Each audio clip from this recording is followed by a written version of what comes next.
Lições de número 5 e 6. Vamos preliminarmente falar da pandemia. Os prefeitos da região elaboraram um decreto pelo qual eles recomendam, não é uma exigência, o uso de máscaras em ambiente fechado. Se tratasse de uma determinação, nós não hesitaríamos em obedecer. Mas é uma sugestão. Assim, se você quiser usar a sua máscara, fica à vontade. Se não quiser, eu vou me permitir não usar, até porque já tomei 4 doses, 3 vacinas diferentes. Mas, em havendo uma determinação, a gente obedece. Colocamos as cadeiras aqui bem organizadas, separamos tudo direitinho, né? Haviam tirado todas as fitas, recolocamos. Então, o desejo nosso é que você tenha segurança aqui. A lição número 5, que é da nossa primeira aula, vamos abrir aqui o nosso livro, lição número 5, para fazermos algumas considerações. Para entender o problema que está vivendo esta congregação, formada por hebreus, judeus ou israelitas, nós precisamos fazer uma retrospectiva histórica para nós entendermos o problema que estava vivendo. E entendendo o problema desta congregação, nós vamos nos permitir aqueles assuntos que diz respeito apenas a eles, nós não vamos comentar. Você tem no seu livro, mas não vamos comentar. São assuntos que diz respeito àquela igreja formada por judeus, hebreus ou israelitas. Esse assunto ainda é atual. Nós temos muitas igrejas evangélicas lá em Israel. Então, nesta retrospectiva histórica, vamos retroceder ao ano 1491 antes de Cristo. 1491 antes de Cristo. Ao sair do Egito, saiu uma grande multidão, um povo, mas um povo sem uma organização. No Sinai, após Deus apresentar a sua proposta, aceita pelo povo, Deus vai então fazer desse povo o seu povo. E para isto, Deus vai criar condições para a sobrevivência desse povo como nação. E Deus dá ao povo 3 tipos de leis: a lei moral, a lei civil e a lei cerimonial. A lei moral é composta pelos 10 mandamentos. Então, pela lei moral, a lei moral, ela reflete o caráter de Deus e revela a sua vontade. O que no princípio era imoral, era pecado, continua sendo imoral e pecado. A lei moral não muda. Então, quando Caim pecou, essa lei moral está na consciência do homem. Essa lei moral, Deus colocou na consciência do homem. Quando Caim pecou, não foi necessário ninguém dizer a ele que ele havia pecado. Ele entendeu que pecou ao matar seu irmão. Então, essa lei moral, ela estava gravada na consciência de Adão, o primeiro homem. Ela foi gravada na consciência de toda a humanidade. Estará na consciência do último homem que restar na terra. Todo homem natural foi, é e será capaz de discernir entre o certo e o errado, entre o ético e o antiético, entre o bem e o mal. Então, 1491 antes, mais 2020 depois, nós podemos entender que a dificuldade que esse povo teria se Deus não desse a lei. A lei moral, ela está ainda em evidência. O que era pecado continua sendo pecado. A lei moral não mudou. O que era pecado continua sendo pecado. Deus deu também a lei civil. A lei civil tem que organizar a vivência do povo. Essa lei civil que Deus deu para Israel, é claro que hoje Israel tem uma lei civil. Agora, a lei civil de hoje não tem nada a ver com aquela, nem poderia ter. A sociedade evoluiu muito. Então, todo país tem a sua lei civil. Nós temos aqui no Brasil a nossa lei. Israel tem a sua lei. Então, a lei civil, essa existe até hoje, mas não nos moldes daquela que Deus deu para Israel. Agora, a lei moral, essa lei moral não mudou, mas Deus deu também a Israel a lei cerimonial, que nós chamamos de ordenanças religiosas. Está em Êxodo capítulo 24, verso 12, até o 31, verso 8. A lei cerimonial regulava a vida religiosa do povo. O que Israel não conseguiu entender é que a salvação não viria pelo cumprimento daquela lei, mas que ela serviria para trazer o Salvador. Então, o objetivo da lei moral era trazer o Salvador. E todo esse Salvador estava simbolizado, estava lá representado através de muitos símbolos e através de muitos tipos. Tudo apontava para Jesus. A lei cerimonial apontava para Jesus. O apóstolo Paulo disse, se eles houvessem entendido isto, eles não entenderam, e não entenderam até hoje.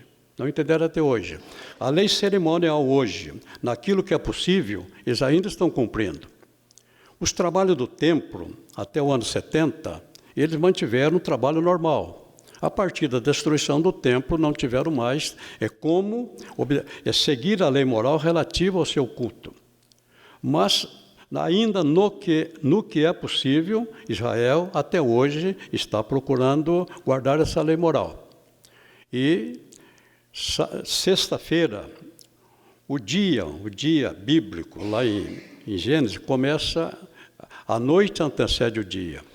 Então, um dia de 24 horas começa às 18 horas de hoje.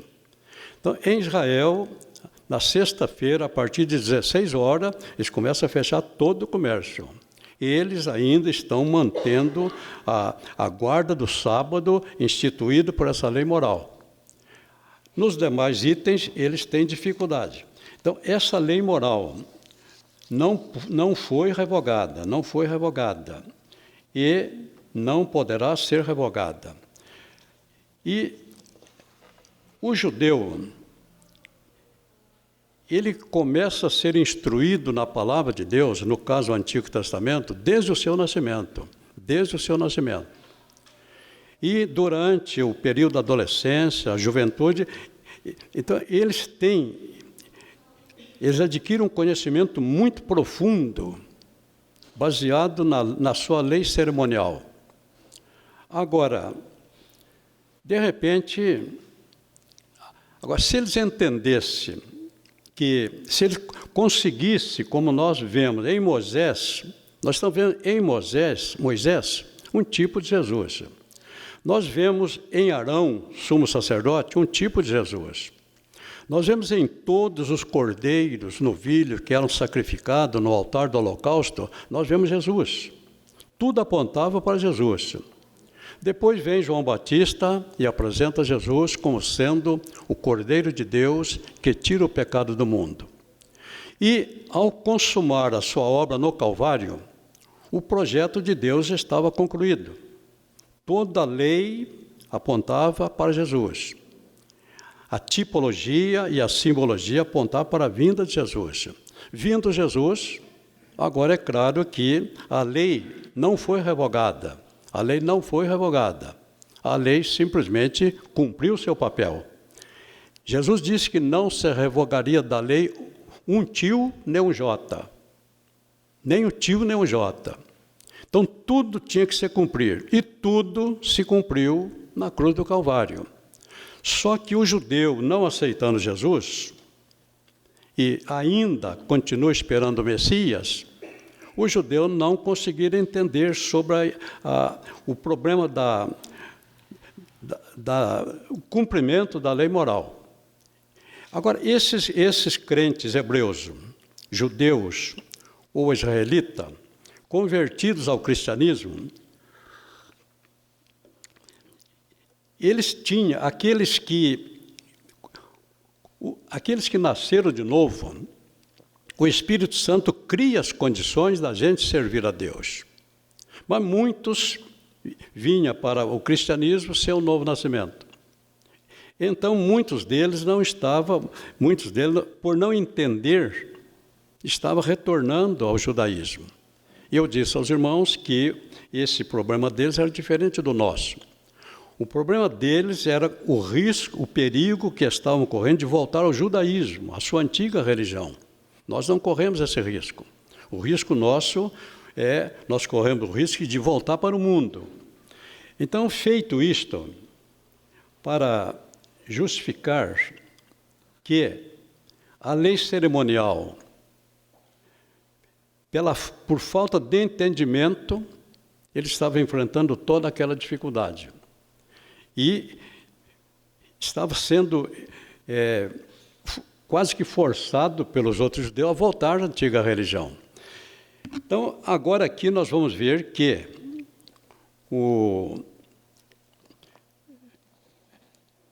essa lição está no capítulo 3 e 4. Hebreus, capítulo 3 e 4, é onde nós encontramos a nossa lição de hoje.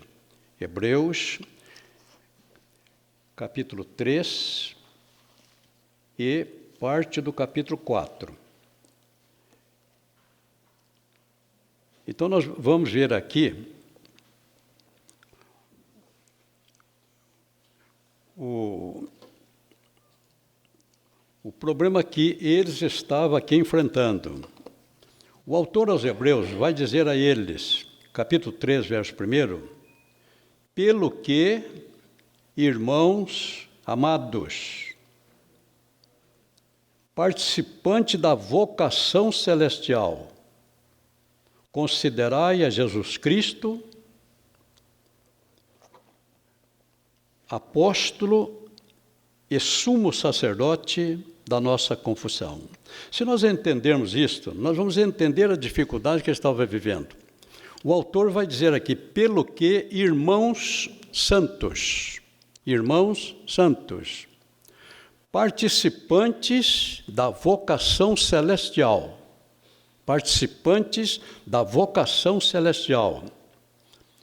considerai a Jesus Cristo, apóstolo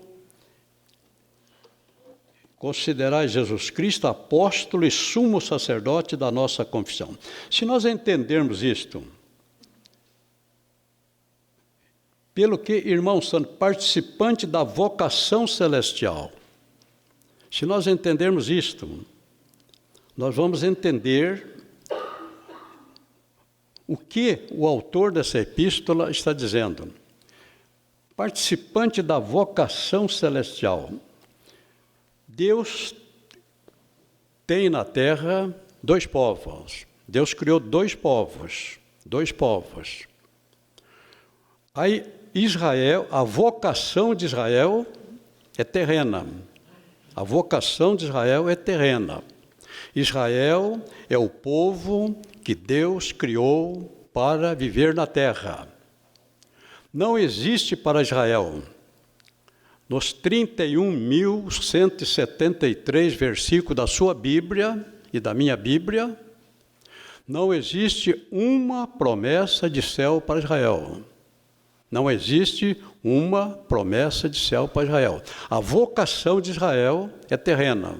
A vocação de Israel é terrena. Israel estará na terra e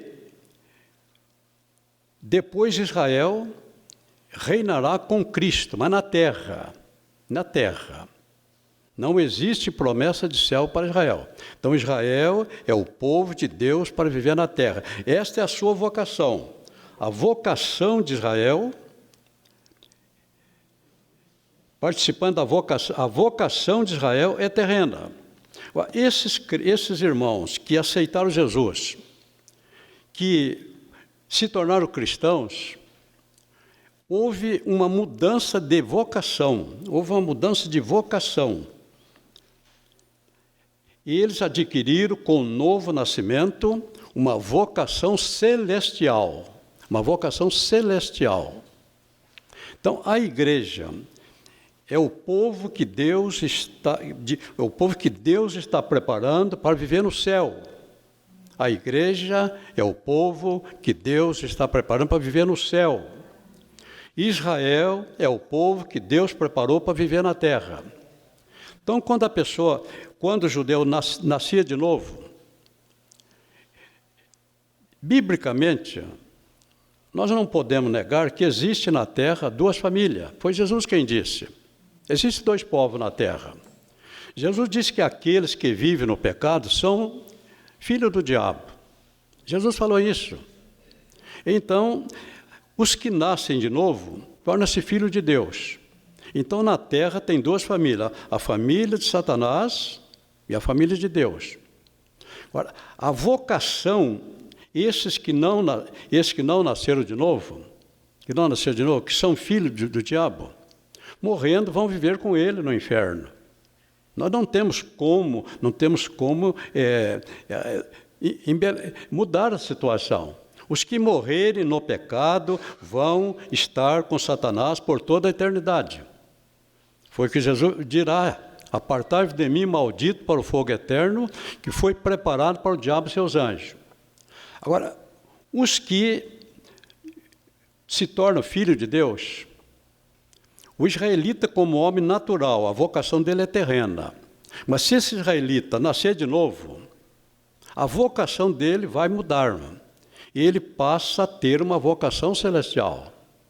É isso que, se nós entendermos a profundidade disto, irmãos santos, participantes da vocação celestial, a igreja está sendo preparada para morar com Cristo na eternidade. E foi isto exatamente o que o apóstolo Paulo deixou claro.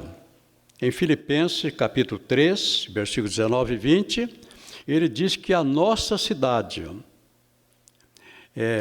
é que ele diz? Filipenses aqui, ele vai dizer o seguinte: essa é a nossa vocação.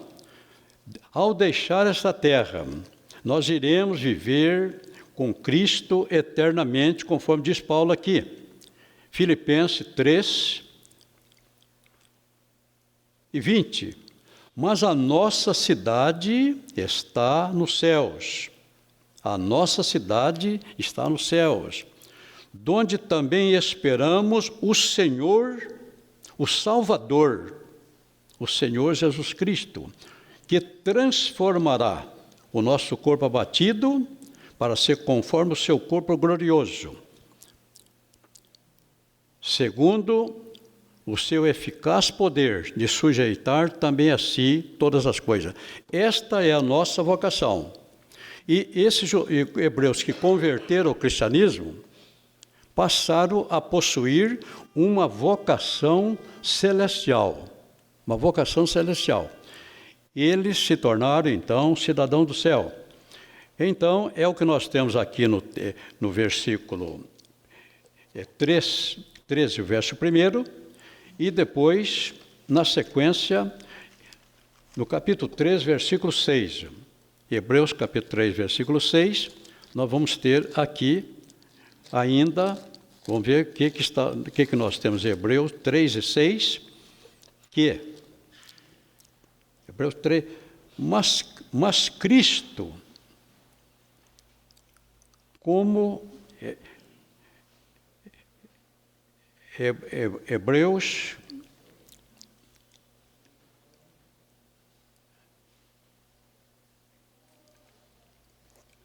então, esta é, portanto, a nossa vocação celestial. Quando Cristo se manifestar, seremos semelhantes a Ele, e com Ele iremos morar em toda a eternidade. Esse é o versículo 13:1. Ainda vamos fazer aqui, no capítulo 3, mais um destaque.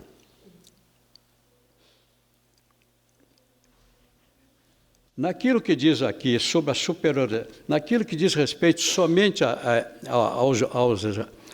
aos hebreus, nós não vamos comentar. Agora, vamos aqui tentar tirar para o nosso ensino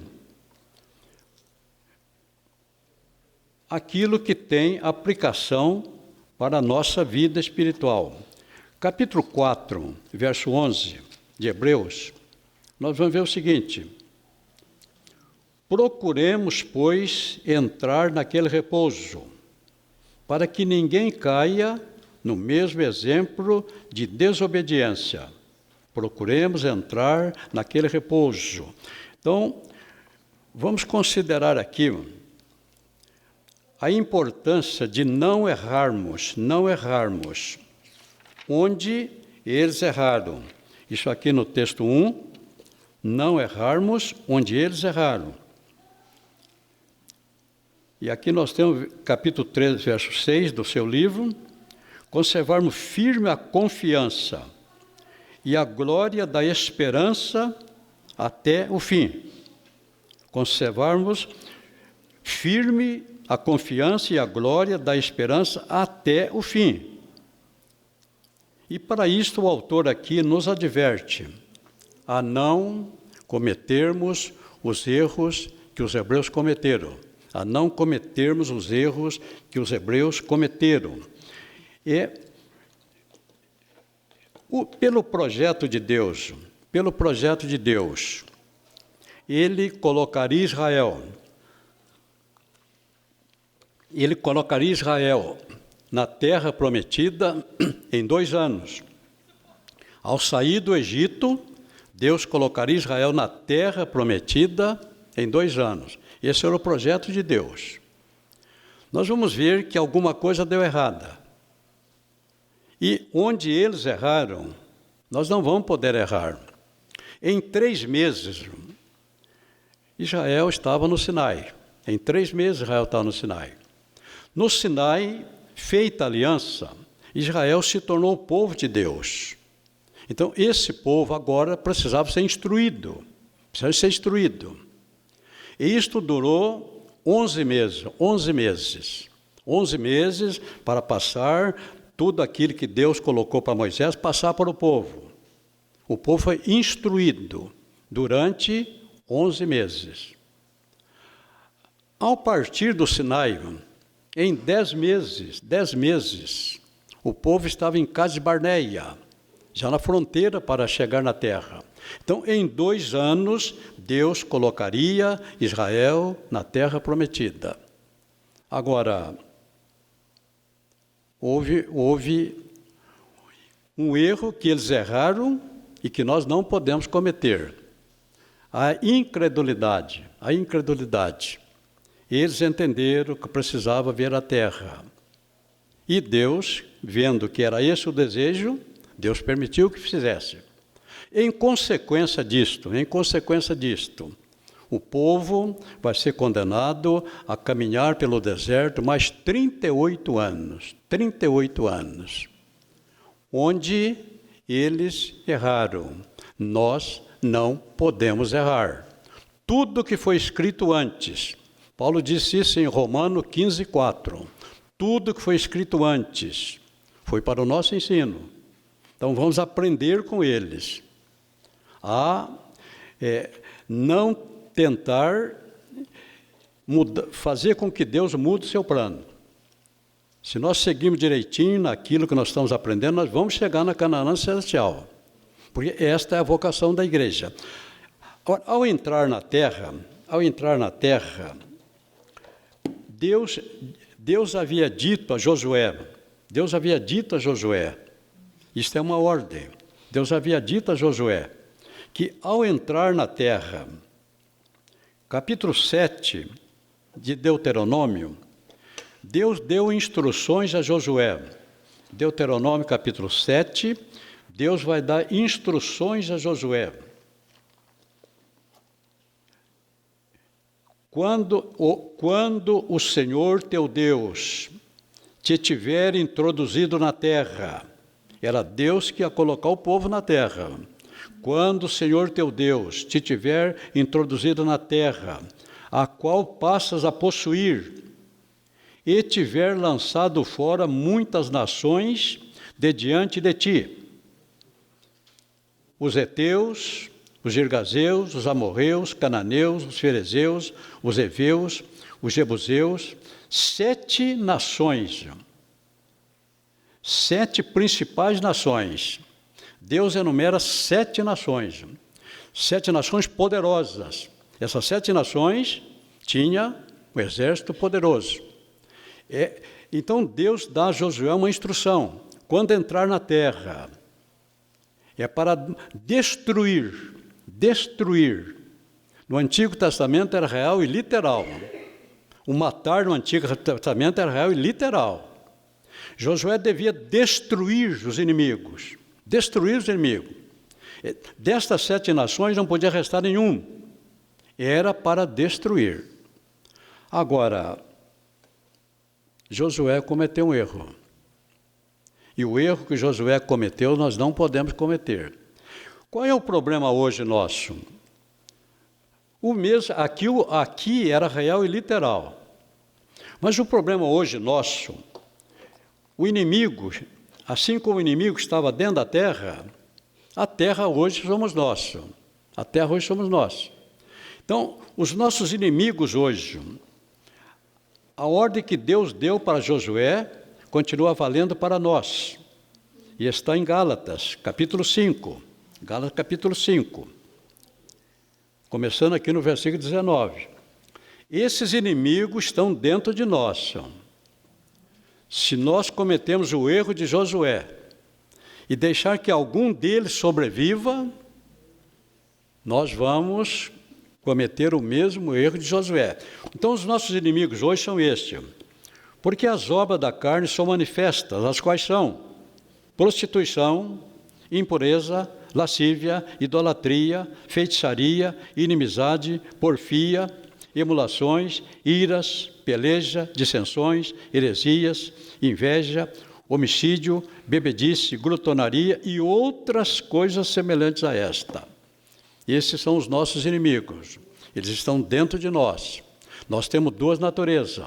Uma natureza carnal e uma natureza espiritual. Então, esta é a nossa natureza carnal. Se nós não matarmos ou não subjugarmos esses inimigos, vai acontecer conosco o mesmo que aconteceu com Israel. Então, aqui nós estamos aqui para aprender a não errar onde eles erraram. Não errar onde eles erraram. Como Josué não destruiu os inimigos, conforme era a ordem, ele mesmo reconhece que não. Josué, capítulo 23, as últimas instruções, Josué está terminando o seu ministério, e nas suas últimas instruções, ele vai reconhecer que não fez conforme Deus havia mandado. Agora ele vai advertir a nova geração como tratar com esses inimigos. Josué 23, 7. Josué 23, 7. É Josué, vamos ver aqui o 6.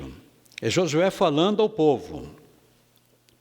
Esforçai-vos, pois, muito para guardardes e fazerdes tudo o que está escrito no livro da lei de Moisés, para que dela não vos aparteis, a necessidade de permanecermos de acordo com a palavra de Deus.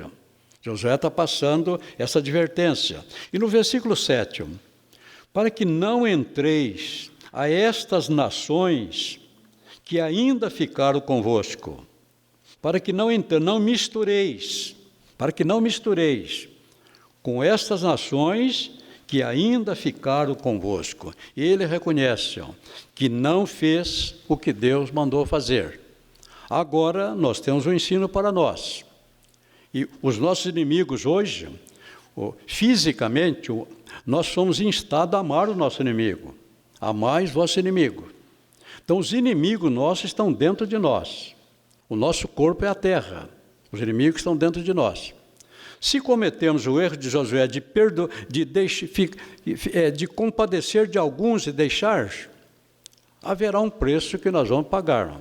E esse preço, muitas vezes, é alto. Então, vamos aprender aqui a não errar onde outros erraram.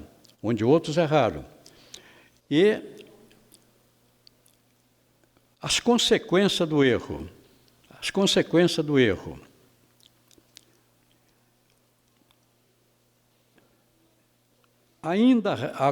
Agora aqui nós vamos ver que ainda resta. Vamos acompanhar aqui pelo capítulo 3, alguma coisa mais que nós podemos destacar, e passaremos para o capítulo 4. É claro que aqui, considerai a Jesus Cristo. Isso aqui diz respeito, nós não temos dúvida nenhuma. A nossa religião aqui, principalmente ocidental, para a nossa religião, nós nunca duvidamos da grandeza de Cristo. Nós nunca duvidamos de quem é Cristo. Nunca duvidamos. Apenas a Igreja Católica apresenta alguma coisinha diferente. Quando, no Concílio de Cartago, no terceiro Concílio de Cartago, no ano 397, a Igreja Católica reconheceu Maria como mãe de Deus. Ora, a mãe sempre está acima do filho. Mas isto é um problema que a Igreja Católica criou, e nós sabemos que não tem fundamento nenhum, porque a própria Maria, quando Jesus começou o seu ministério, ela vacilou, faltou vinho. Até 30 anos o filho tinha a obrigação de obedecer aos pais e, faltando vinho, ela praticamente deu uma ordem para o filho. Faltou vinho, ou seja, providencia. Mas ele não obedeceu.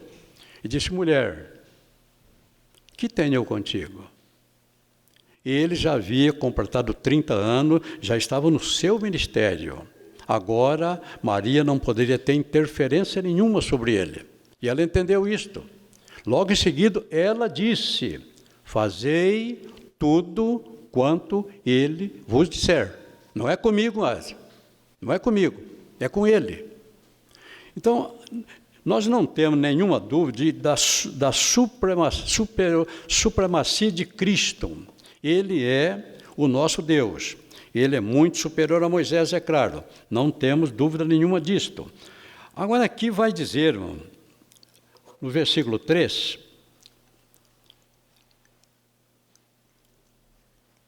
portanto, como diz o Espírito Santo, se hoje ouvirdes a sua voz, não endureçais o vosso coração, como na provocação no dia da tentação no deserto.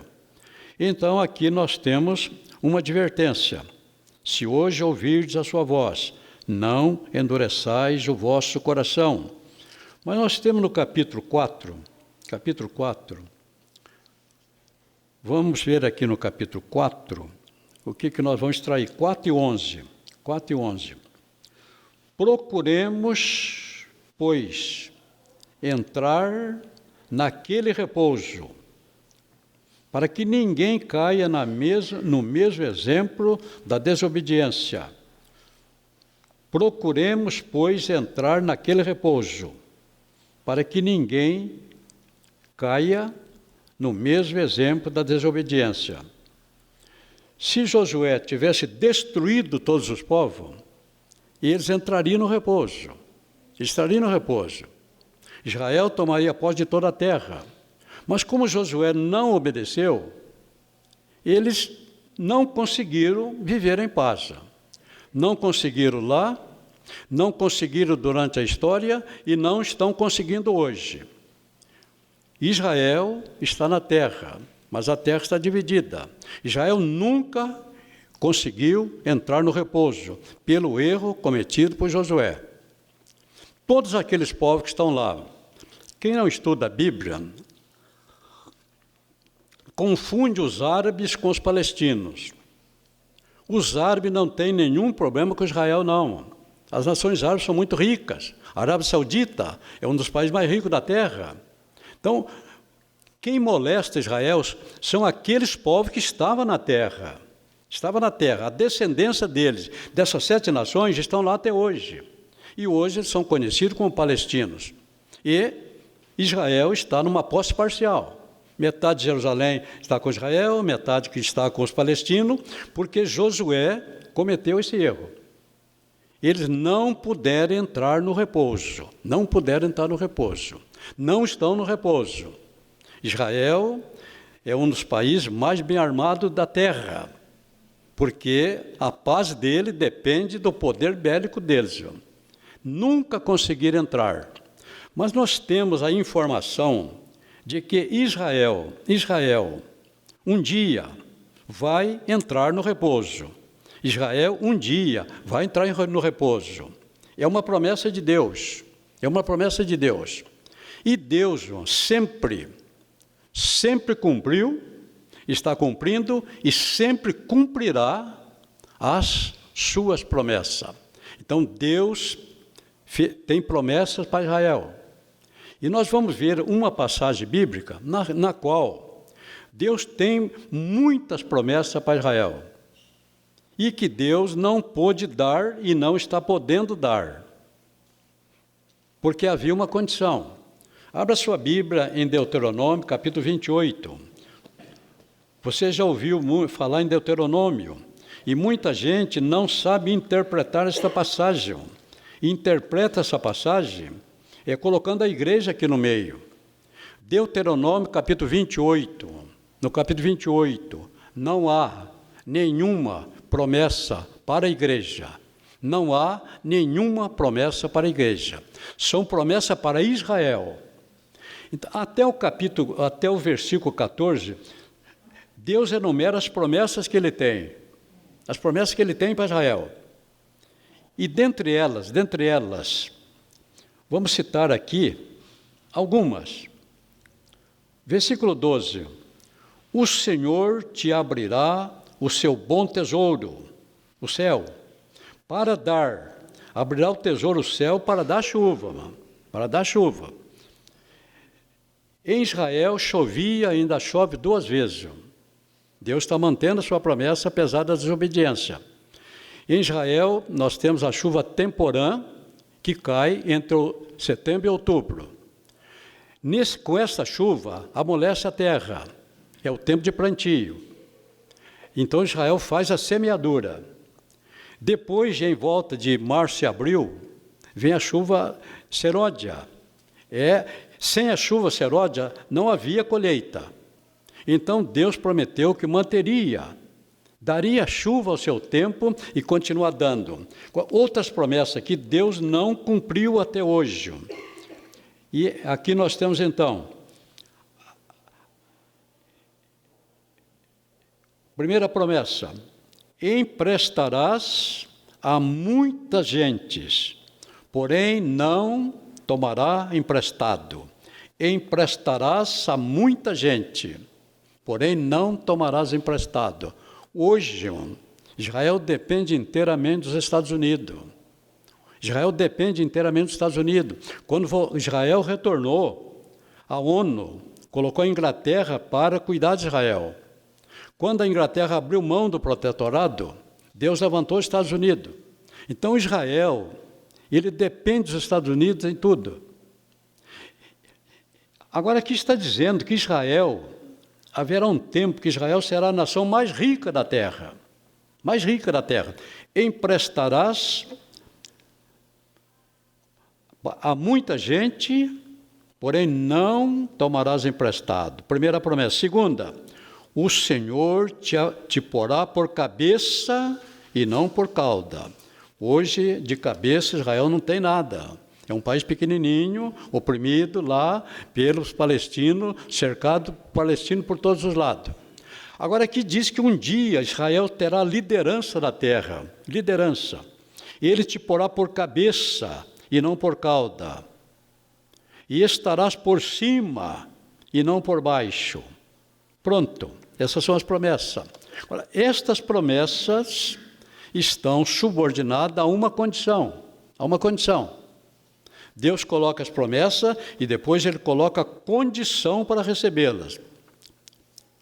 Quando obedeceres aos mandamentos do Senhor teu Deus, que hoje te ordena, para os guardar e fazer. Israel nunca obedeceu, não. Israel nunca guardou. Israel pagou caro por essa desobediência. O reino de Israel acabou. O reino de Israel, 10 tribos. No ano 722, o reino acabou. E não renasceu mais. O reino do sul sobreviveu, com o nome de reino de Judá. Levado para o cativeiro, 70 anos, voltou depois, mas nunca esteve por cima. Nunca esteve. Mas Deus, as promessas de Deus são sem arrependimento. Quando Deus promete, Deus cumpre. E a condição aqui era esta: quando obedeceres quando obedecer aos mandamentos do Senhor teu Deus, que hoje te ordeno, para os guardar e fazer, e não te desviares de todas as palavras que hoje te ordeno, nem para a direita, nem para a esquerda, para andares após outros deuses para os servires. São promessas para Israel, que Deus vai cumprir, porque Deus vela pela sua palavra para cumprir. Israel, a vocação de Israel é terrena, a vocação da igreja é celestial. Então, Deus tem também para a igreja a promessa. Deus tem também para a igreja a promessa. Porém, muitos que conhecem as promessas estão procurando, até cobrando, mas esquece também que, dentre as promessas, aqui em Mateus, dentre as promessas, capítulo 16 de Mateus, dentre as promessas, nós estamos aqui em Mateus, dentre as muitas promessas que a igreja tem, nós temos João, acho que é João capítulo 16, o último versículo, João 16 e 33. Tenho-vos dito isto para que em mim terás paz. Essa paz nós temos. No mundo tereis aflições. É uma promessa. No mundo tereis aflições, mas tende bom ânimo. Eu venci o mundo. Então, esta é uma promessa para a igreja. No mundo tereis aflições. Mas a vocação da igreja é celestial. A vocação da igreja é celestial.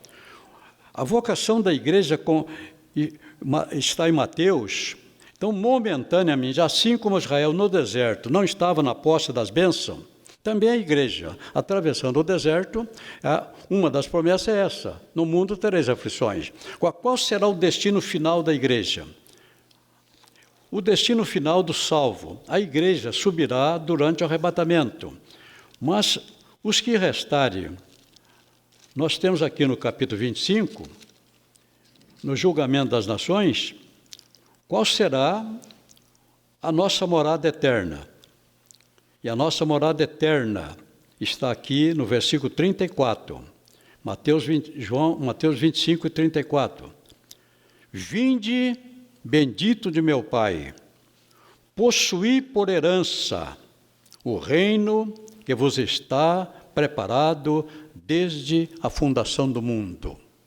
Possuís por herança o reino que vos está preparado desde a fundação do mundo. Deus vela pela sua palavra. As promessas de Deus sempre terão cumprimentos. As promessas de Deus sempre terão cumprimentos. Vamos agora aqui passar, aqui no capítulo 5, versículo 12 a 13. O que nós temos aqui? Hebreus 5, 12 a 13. Agora, quando o autor dos Hebreus, ao chegar nessa igreja, onde certamente tem crente já de alguns anos, ao chegar nessa igreja, ele começa a ensinar a palavra. Mas, de repente, ele percebe que, versículo 12 e 13, porque devendo já ser mestres pelo tempo, ainda necessitais de que vos se torne a ensinar quais sejam os primeiros rudimentos das palavras de Deus, e vos haveis feitos tais que necessitais de leite e não de sólido alimento. Ele encontrou uma igreja sem nenhuma estrutura da palavra de Deus. E, pelo tempo de crente, vocês já deviam ser mestres, mas vocês ainda continuam necessitando de leite racional. Não vamos aprofundar aqui nesse assunto agora. Mas no texto 3, o que nós podemos destacar do texto 3? Então, o texto 2, ainda no texto 2, duas coisas que se destacam. Duas palavras de advertência. Primeira, o poder da palavra de Deus. Segundo, sobre a responsabilidade de cada um diante de Deus. Então, vamos destacar aqui o poder da palavra de Deus. E ele vai dizer aqui, a palavra de Deus é viva e eficaz, e mais penetrante do que espada alguma de dois gumes. A palavra de Deus é mais penetrante do que espada alguma de dois gumes. Se nós entendermos isto, nós vamos entender a responsabilidade que nós temos de estar com esta palavra aqui na nossa mão. Esta é a palavra de Deus. Agora, ele vai dizer, a nossa responsabilidade, ela é apresentada como uma espada aguda de dois fios. A Bíblia, não, em nenhum lugar, ela está representada como um punhal. Punhal era, antigamente, um instrumento muito perigoso. O punhal tinha apenas uma utilidade, perfurar. Ele não tinha corte. A única utilidade é perfurar. Pronto. A Bíblia não foi considerada como um punhal. A Bíblia não foi considerada como um machado. Machado corta. É um instrumento poderoso, derruba árvores. Mas ele corta apenas de um lado. A Bíblia é apresentada aqui, a palavra de Deus é apresentada como uma espada. A espada corta de dois lados. E um dos efeitos dessa palavra representada como espada, nós temos em Mateus capítulo 28, Marcos capítulo 16. Aqui nós temos a prática da palavra apresentada como espada. Vamos entender isto aqui, é importante para nós. Marcos 16, o Senhor Jesus vai dizer o seguinte, versículo 15, ide por todo o mundo, pregai o evangelho a toda criatura. Quem crer e for batizado será salvo. Quem não crer será condenado. Ele disse: a palavra que sair da minha boca não voltará vazia. Então, a Bíblia tem duas funções. Quem crer, ela leva para o céu. Quem não crer, ela leva para o inferno. Ela é uma espada aguda de dois fios. E esse é um instrumento que nós temos na nossa mão. Podemos usá-lo em nosso benefício e podemos usá-lo contra nós. Então, nós precisamos aprender a manusear esta arma.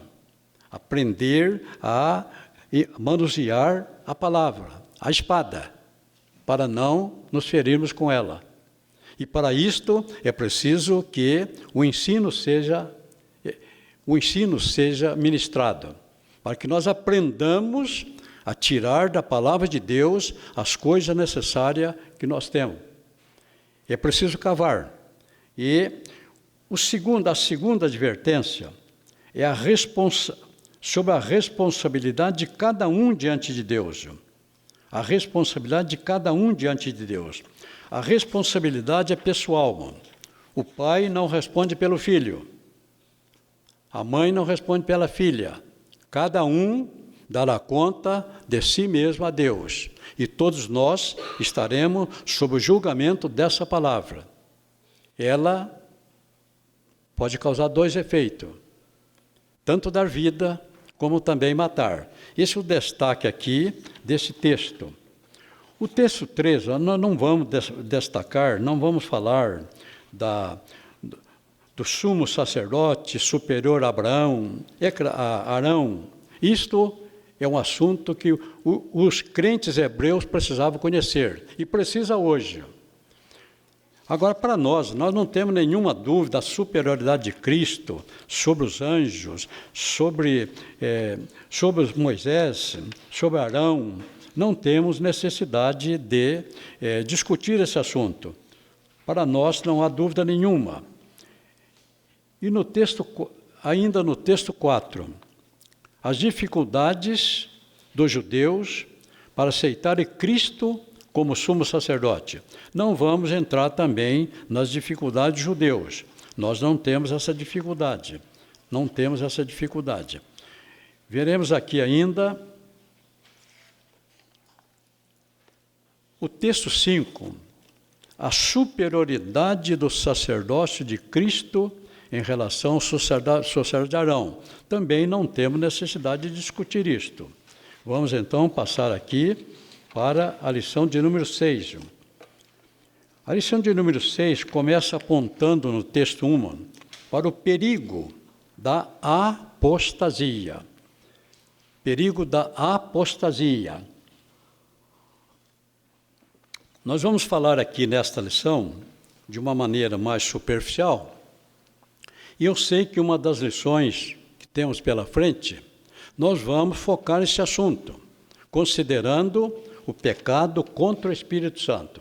Então, aqui, qual era o perigo que esses cristãos hebreus estavam correndo? Qual o perigo que estavam correndo? O perigo da apostasia. E seria o perigo de voltar ao judaísmo, apostatar-se, desviar-se da fé. Agora, para que isto aconteça, ele está fazendo advertência. Vocês já provaram o dom celestial. Então, quem não provou o dom celestial, quem não se tornou morada do Espírito Santo, não tem condição de apostatar. Não tem condição de apostatar. A condição é ter provado o dom celestial. A condição é ter passado pelo processo do novo nascimento. Aqui não se trata de batismo nas águas. Eu já vi pessoas, já conheci pessoas que já se batizaram muitas vezes. E existe aí um grande líder evangélico que ele tem declarado que ele já se batizou dezenas de vezes. Agora, eu não sei qual é o problema dele. Eu sei o que a Bíblia fala do batismo. Quem crer precisa batizar. Quem crer precisa batizar. Agora, para se batizar, é preciso que a pessoa morra. É preciso que morra. É preciso que através do novo nascimento, o velho homem morreu. Através do novo nascimento, eu me torno uma nova criatura. O homem velho morreu. E através do batismo nas águas, esse homem velho vai ser sepultado. É por isso que nós defendemos o batismo por imersão. Então, quando a pessoa nasceu de novo, se não nasceu de novo, ela é batizada e ela afundada na água e traz de volta. O homem continua sendo o mesmo. Agora, se o homem nasceu de novo, o velho homem morreu. Ao ser sepultado pelo batismo, ao ser levantado, o velho homem não levanta mais. O velho homem está sepultado. Levanta o novo homem. E esse novo homem corre o risco aqui de cometer apostasia. Ele se tornou filho de Deus. Agora, se ele retornar à antiga religião, aqui no caso deles, estaria cometendo o pecado de apostasia. Então, não comete apostasia quem não nasceu de novo. A apostasia requer que a pessoa tenha nascido de novo. Agora, mais para frente, nós vamos ver que, além disto, além da apostasia, pode ocorrer o pecado contra o Espírito Santo. Então, trataremos desse assunto com mais profundidade numa das lições que nós temos ainda pela frente. Este é apenas o destaque que nós vamos fazer aqui no texto 1. O destaque do texto 2, a falta de conhecimento da palavra de Deus é uma das causas da apostasia. Sim, não temos dúvida. E a falta do conhecimento é uma das causas da apostasia. Não vou comentar com vocês. Agora o texto 3. Texto 3.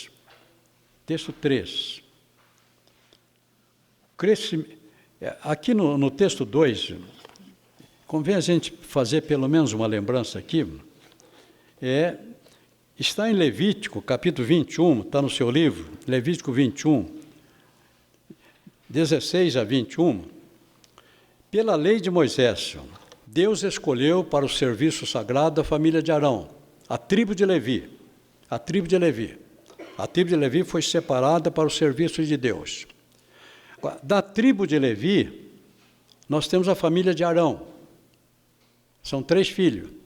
Então, aqui, na tribo na família de Arão,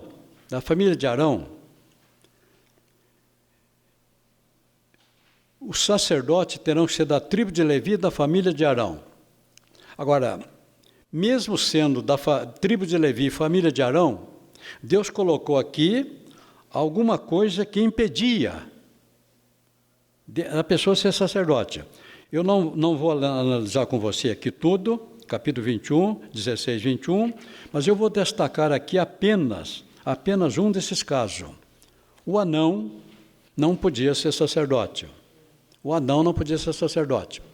Então, o anão é aquele homem que nasceu, envelheceu, mas não cresceu. Ele se tornou adulto, mas ele não tem estatura de adulto. Ele ficou pequeno. E nós podemos entender aqui alguns motivos pelo qual o anão... Então, esse é o mesmo problema que estava havendo lá. Os crentes hebreus todos eram anão. Tinha tempo de crente para ser mestre, mas ainda era criança. E eles ainda permaneciam anão. E o anão não pode ser sacerdote. Era dos impedimentos. E uma das razões que eu posso pensar é que o altar do holocausto,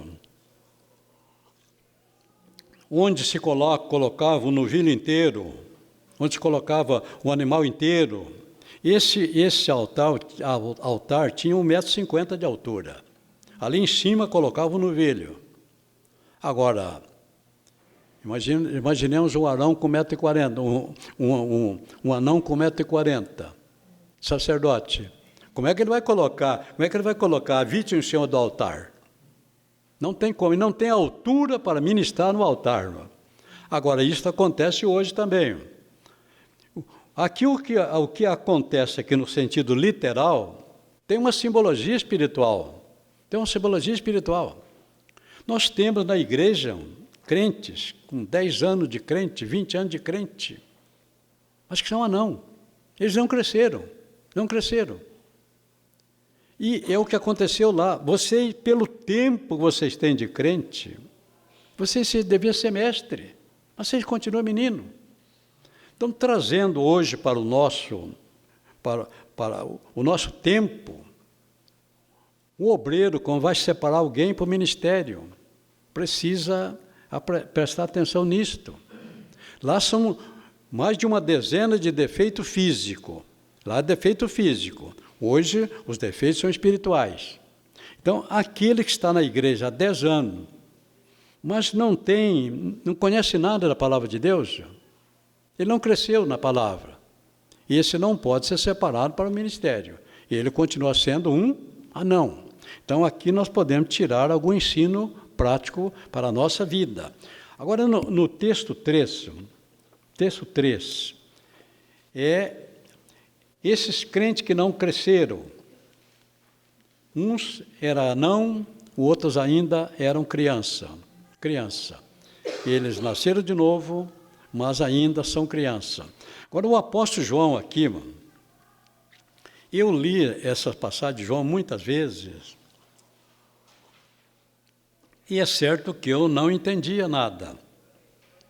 Nunca tinha ouvido alguém me explicava. Até que um dia eu entendi. O que é que o apóstolo João, o apóstolo do amor, o que é que ele quis dizer aqui no capítulo 2? Capítulo 2, 1 João capítulo 2. Ele vai falar de 3 momentos na vida de um cristão: filhinho, jovem ou mancebo e pai. 3 momentos na vida de um cristão. E ele começa falando para os filhinhos. Filhinhos aqui, irmão, é o novo convertido. É aquele que nasceu de novo agora. Não importa a idade dele. Ele nasceu de novo agora. Ele é filhinho. Ele é filhinho. Esse filhinho precisa saber primeiro. João começa aqui, filhinhos, capítulo 2, verso 12. Escrevo-vos, porque pelo seu nome vos são perdoados os pecados. Primeira coisa que o filhinho precisa saber, irmão. Primeira coisa, quem o libertou? Primeira coisa, ele precisa ser estruturado em Jesus. O filhinho precisa saber que quem perdoou os seus pecados foi Jesus. Pronto. Filhinho precisa ser estruturado na pessoa de Jesus. Ele é o Salvador. Ele é o Salvador. Agora, o apóstolo João vai dizer a ele que os pecados deles foram perdoados. Os pecados deles foram perdoados. Nós encontramos na igreja, existe aí um movimento chamado regressão. Eles procuram, eu não vou falar nem contra nem a favor, mano. Eu não vou tocar nesse assunto. Mas os que creem desta maneira, se está certo ou errado, não é meu problema, eu tenho o meu ponto de vista. Os que creem, eles entendem que alguns pecados não foram perdoados. Foram pecado grave que meu pai cometeu, meu avô cometeu, meu bisavô cometeu, e esses pecados não foram perdoados. Então, isso faz uma regressão. Tem que levar a pessoa até lá para que o pecado do avô, do bisavô, foi perdoado. Pelo que eu entendo aqui do apóstolo João, isso não acontece. Isso não acontece. Filhinho, escrevo pelo seu nome. Jesus perdoou os pecados. Quem perdoou todos os nossos pecados foi Jesus. Todos os nossos pecados foi Jesus. Então nós precisamos saber que Satanás é sagaz. Ele muitas vezes, quando a pessoa se converte, essa pessoa precisa ser assistida, essa pessoa precisa ser instruída, alguém precisa cuidar dela, ela é um recém-nascido. E normalmente Satanás se aproxima, disfarçadamente, e coloca na cabeça da pessoa um pensamento. Você matou, né? Você traficou, você estuprou, e você tem pecados que não é assim não, fica ali não. Você tem muitos pecados, pecado grave, grave. Agora, esse filhinho, se não tiver alguém que ensine para ele todos os seus pecados, no exato momento do novo nascimento, foram lançados no esquecimento de Deus. Deus diz, nunca mais me lembrarei deles. O profeta diz isso, dos seus pecados não me lembrarei mais. Não está escrito não me lembro, não me lembrarei. Não me lembrarei. Por todo o futuro, Deus diz, não me lembrarei mais. E o outro profeta diz que os nossos pecados foram lançados nas profundezas do mar. Então, isto, o filhinho precisa saber quem é Jesus e quem foi que perdoou os seus pecados. O filhinho precisa saber disto. E o apóstolo João ainda continua aqui dizendo, agora ele vai falar aqui no versículo 28. Versículo 28. Primeiro, o novo convertido precisa saber quem é Jesus. Segundo, todos os seus pecados foram perdoados. Pelos pecados que você cometeu até aqui, nunca mais você vai responder. Depois o apóstolo João abre a possibilidade de nós pecarmos. Então ele está dizendo, filhinho, não pequeis. Esta é a regra geral. Filhinho, não pequeis. Mas se alguém pecar, ele tem uma solução. Se alguém pecar, temos uma solução. Jesus Cristo é aquele que perdoa todos os nossos pecados. A regra, não pequei. Mas se pecar, tem solução. Agora, muitas vezes a pessoa não sabe, Satanás coloca e você pega, não tem mais jeito. Tem sim, mano. Tem sim. Agora, o filhinho precisa saber disto. Aqui nós estamos falando da necessidade que tinham os hebreus de conhecer a palavra, de entender a palavra, e agora trazendo para nós a necessidade de conhecermos essa mesma palavra. Esse filhinho agora, ele vai crescer, e crescendo, ele se torna jovem. Então agora é a segunda etapa da vida espiritual. De filhinhos, ele vai evoluir para a condição de mancebo, jovem. Agora João vai falar com o jovem. Capítulo 12, 2, 13, a segunda parte. Jovens, escrevo-vos, porque venceste o maligno. Jovem, escrevo-vos, porque venceste o maligno. Então, este filhinho que se tornou jovem, ele venceu o maligno. Ele venceu o maligno. Agora, ele vai continuar dando instruções ao jovem. Aqui, no versículo 14. Eu vos escrevi, jovens, porque sois fortes. Se o filhinho foi bem alimentado, ele cresce. Se o filhinho foi bem alimentado, ele se torna um jovem forte. Ele se torna um jovem forte. Então, a necessidade de cuidarmos dos nossos novos convertidos para não acontecer com eles o que estava acontecendo com os hebreus, aos quais faltava o entendimento, aos quais faltava o ensino. Eles estavam, alguns, retornando ao judaísmo. O problema nosso aqui não é voltar ao catolicismo, não é voltar ao espiritismo, mas é o de voltar ao mundo. Então, o jovem agora, ele vai dar instruções ao jovem. Jovem, escrevo, porque vencestes o maligno. E no versículo 14, eu vos escrevi, jovens, porque sois fortes, e a palavra de Deus está em vós. A palavra de Deus está em vós. O filhinho se torna jovem, se torna forte, porque a palavra de Deus está nele. Agora, essa palavra de Deus precisa ser ensinada ao filhinho, desde o momento do novo nascimento. Agora, de filhinho, ele passa jovem. E quem vai fazer a obra de Deus agora? Quem vai fazer a obra de Deus são jovens, porque a palavra de Deus habita neles. Então, os jovens agora vão à frente da batalha, à frente da batalha. São os jovens que vão à frente da batalha, porque esses jovens são fortes porque se alimentaram da palavra de Deus. Então, esse jovem, nós temos um incidente que aconteceu no reinado de Davi, e Davi foi à guerra, está perseguindo um exército inimigo. E na perseguição desse exército, os mais idosos, chegou um momento que eles não tinham condições de prosseguir. Então, ficou acertado que eles ficariam na retaguarda guardando a bagagem.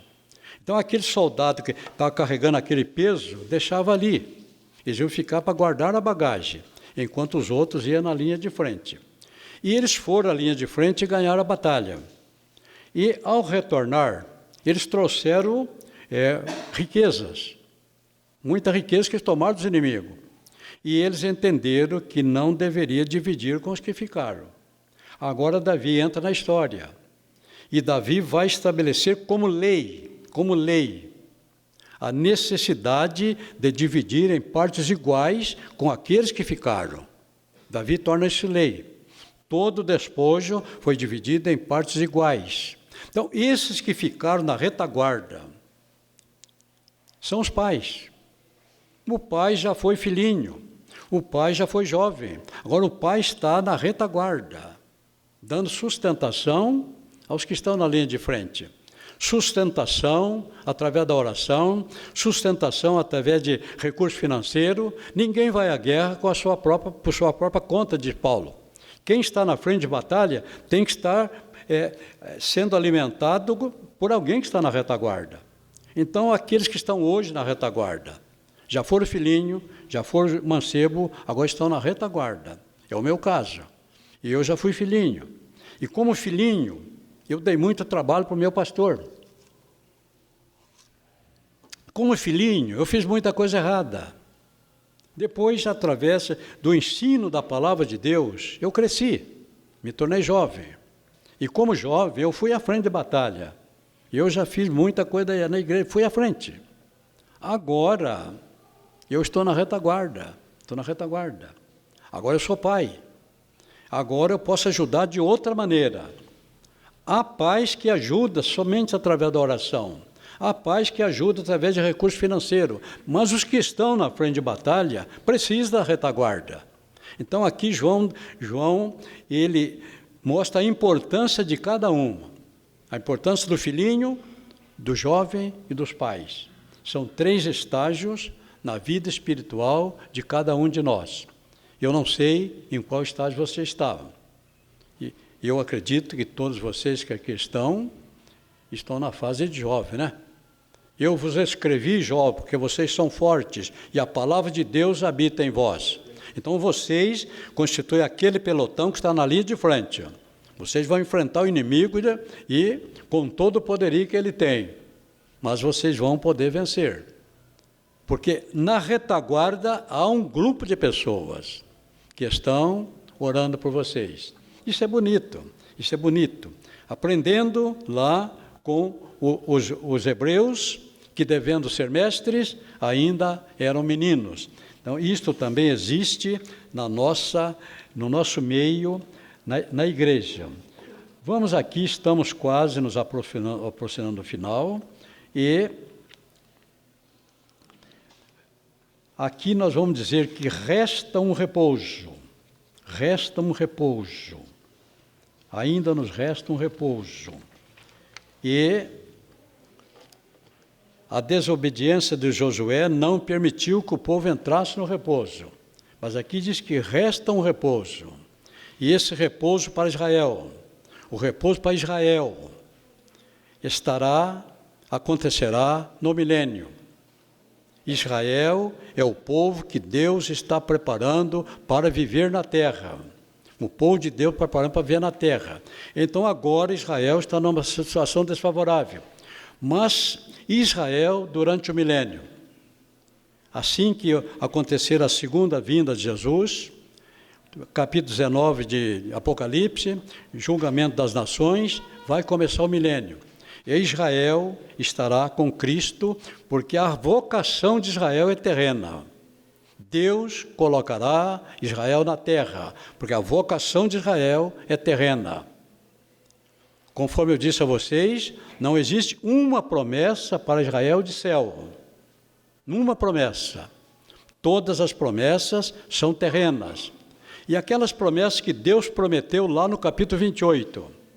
Lá no capítulo 28. Deus estará cumprindo essa promessa, essas 3 promessas. Porque Deus cumpre aquilo que Ele promete. No milênio, Israel emprestará muita gente à nação mais rica da terra. As promessas de Deus são sem arrependimento. Elas se cumprem no tempo de Deus. Então, no milênio, cumprindo a vocação terrestre de Israel, no milênio, Israel será a nação mais rica da terra. Emprestarás e não tomarás emprestado. O Senhor te porá por cabeça. Israel será a nação líder da terra, até porque Jesus está reinando lá. Todos os reis da terra terão que se reportar a Jesus. Ele será um rei universal, estará reinando lá de Israel. Então, a segunda promessa de Deus, que até hoje ele não pôde cumprir, ele vela pela sua palavra para cumprir. O Senhor te porá por cabeça e não por cauda. Estarás por cima e não por baixo. Porque Israel, no milênio, estará obedecendo, estará cumprindo essa exigência. Israel estará obedecendo todos os mandamentos do Senhor, seu Deus, que hoje te ordeno. Agora sim, Deus poderá cumprir o seu propósito com Israel. Assim como a igreja, que tem uma vocação celestial, no arrebatamento da igreja, que poderá acontecer a qualquer momento, nós seremos levados para o céu, porque são 2 povos, um para viver na terra, Israel, o outro para morar com Deus eternamente no céu. Tem muita gente que não consegue entender isso, acaba fazendo uma celeuma. A vocação da igreja é celestial. É claro que o Senhor libera para nós muitas bênçãos aqui, mas o compromisso de Deus que Deus tem com seus filhos é o de levá-los a morar eternamente com Ele no céu. O último texto aqui, que nós não vamos comentar com vocês, porque é claro que não existe, na lição 6, ainda na lição 6, nós temos aqui o problema do único sacerdote eterno, Jesus. Então, aqui no texto anterior, fala de um sumo sacerdote chamado Melquisedeque. Eu não vou discutir com você tem no livro aí o pensamento nosso. Eu ensino e quem ensina precisa ter uma estrutura, precisa ter saber responder quando for interpelado. Então nós colocamos aqui no livro o nosso pensamento, que pode não ser o seu. É um pensamento, eu não estou afirmando. Quem é Melquisedeque? O que nós precisamos saber de Melquisedeque está em 3 passagens de Bíblia. A Bíblia cita Melquisedeque em 3 passagens bíblicas, apenas em 3. Primeira, A primeira passagem, Gênesis capítulo 14, versículo 18 a 20. Gênesis 14, versículo 18 a 20. Tudo que está escrito ali, em Gênesis 14, versículo 18 a 20, é o que nós conhecemos do relacionamento do Melquisedeque com Abraão. A segunda passagem, ele aparece no Salmo 110, versículo 4. 110, versículo 4. E a terceira passagem, aqui em Hebreus, capítulo 5, 6 e 7. Eu não pretendo entrar na profundidade desse assunto, mas precisamos lembrar uma coisa. Por que Jesus não poderia ser sacerdote da linhagem de Arão? Por que Jesus se tornou sumo sacerdote da linhagem de Melquisedeque? É fácil entender.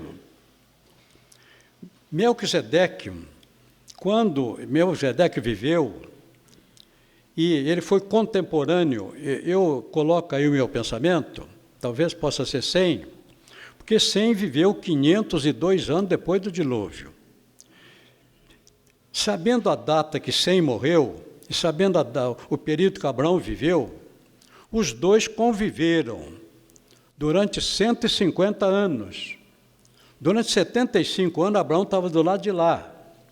100 fixou. Os filhos de Noé, cada um seguiu um caminho. 100 fixou naquela região onde hoje está Israel, ali no Oriente Médio.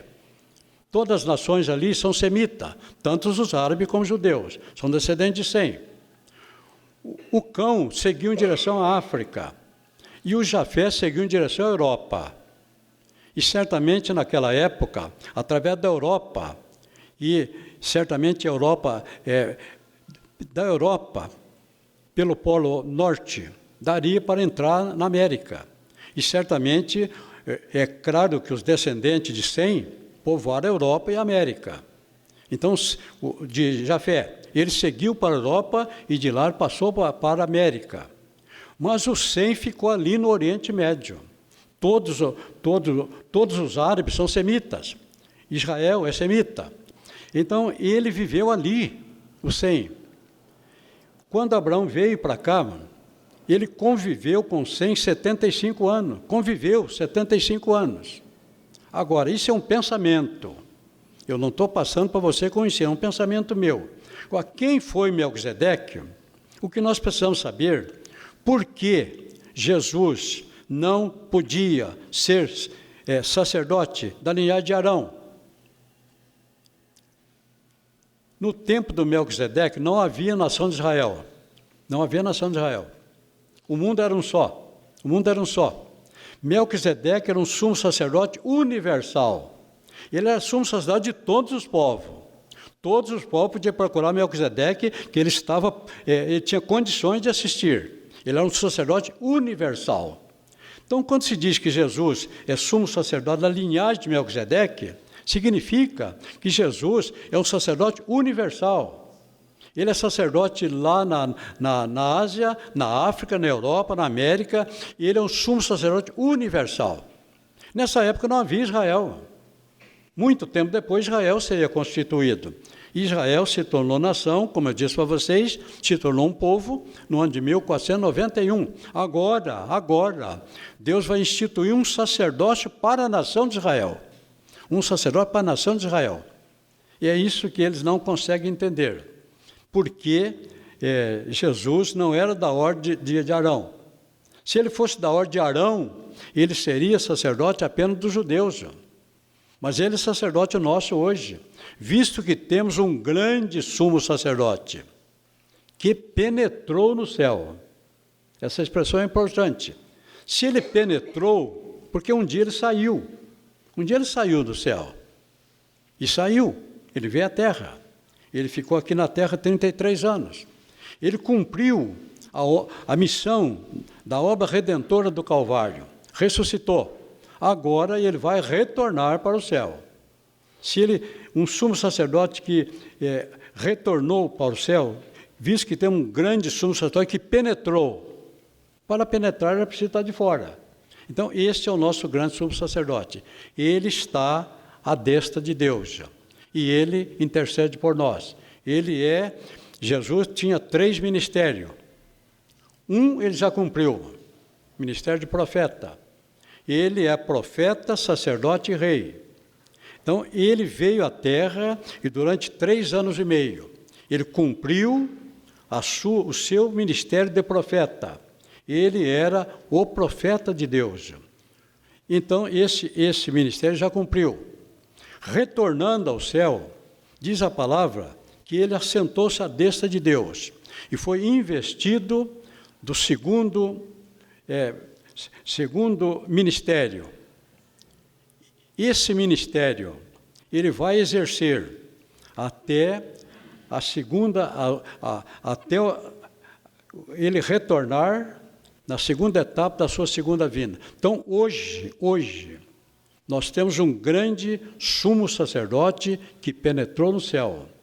E esse sumo sacerdote pode nos entender porque ele viveu aqui. Pode nos socorrer porque ele viveu como nós vivemos.